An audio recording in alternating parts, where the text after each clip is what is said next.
ஸ்ரீதர்ம சாஸ்தாவென்போம், சொரிமுத்து ஐயனார் அப்பன் என்போம், ஜோதிச ரூபன் என்போம், மகர்ஷி மர்தன் என்போம், மணிகண்ட சுவாமி என்போம்,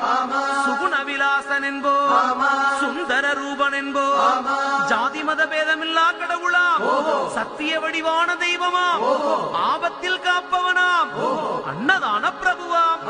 உலகத்தின் முப்பற்ற தெய்வமாம், சோதனைகள் செய்வானாம் ஆனா கைவிட மாட்டானாம். அப்படிப்பட்ட சாமி ரொம்ப சிறுசையா,